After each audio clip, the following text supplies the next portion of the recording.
O Corinthians terminava a terceira rodada do Brasileirão com um empate, 2 derrotas e 3 gols sofridos. No olho do furacão, o goleiro Cássio, ídolo, saía altamente questionado após rendimentos bem abaixo do esperado.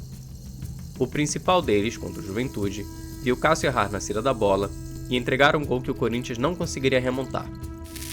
Contra o Bragantino, último jogo do goleiro com a camisa do Corinthians, o Cássio leva este gol do Vitinho numa dura derrota 1-0. E nesse contexto, o Carlos Miguel substitui um Cássio tecnicamente questionado. E aí vem a motivação do vídeo. Mas qual foi o impacto do Carlos Miguel no Corinthians? Contra o Fortaleza e o Atlético Goianiense, por exemplo, Carlos Miguel teve partidas fantásticas, o suficiente para ser aclamado pela torcida corintiana, e 2 rodadas depois, virar até mesmo capitão. A impressão dos comentaristas de esporte é quase unânime. Ambos os goleiros tiveram desempenhos parecidos no quesito defesas por chutes ao gol, com Cássio tendo uma pequena vantagem, ambos, inclusive, junto aos melhores goleiros do campeonato. O bendito chute do Vitinho tinha expectativa de gol de 0.05, que no Campeonato Brasileiro é salvo pelo goleiro 88% das vezes.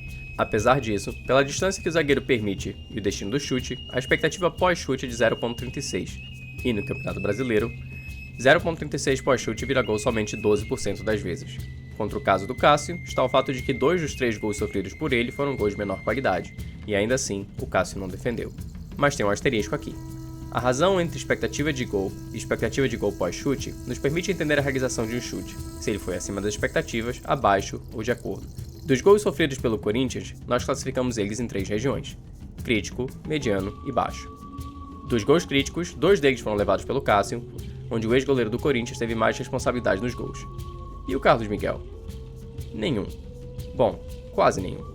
Carlos Miguel contra o Flamengo leva um gol do Pedro, no qual ele pode ser sim considerado culpado, então esse lance habita na fronteira entre as 2 regiões. Mas o outro gol, contra o São Paulo, era um mano a mano com Lucas Moura, considerável dificuldade.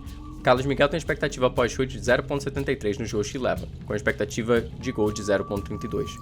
Comparando com outros goleiros das últimas 4 temporadas, é possível ver que a razão de expectativa pós-chute e gols sofridos se comporta como uma distribuição normal, e os 3 goleiros habitam regiões semelhantes, com, porém, novamente uma vantagem pequena do Carlos Miguel. Mas assim como o Cássio disse, ele não é o culpado por tudo ruim que ocorre no Corinthians. Apesar das falhas em alguns gols, a defesa do Corinthians é a 8ª melhor do campeonato, enquanto que o ataque é o 2º pior. Ceteris paribus, mesmo que no final da temporada a diferença de ter o Carlos Miguel no gol faria Corinthians, segundo nosso simples modelo, levar de 5 a 8 gols a menos do que o Cássio, grande parte dessa vantagem possivelmente tornaria-se apenas empate. E empate, aliás, é o codinome do Corinthians. 6 empates até o momento, ou seja, 50% dos resultados, sendo que em 7 das 12 partidas disputadas, o Corinthians não marcou nenhum gol. Resta ao torcedor corintiano rezar para que Matheus Janelli continue o legado do Cássio e a boa, porém breve aparição do Carlos Miguel.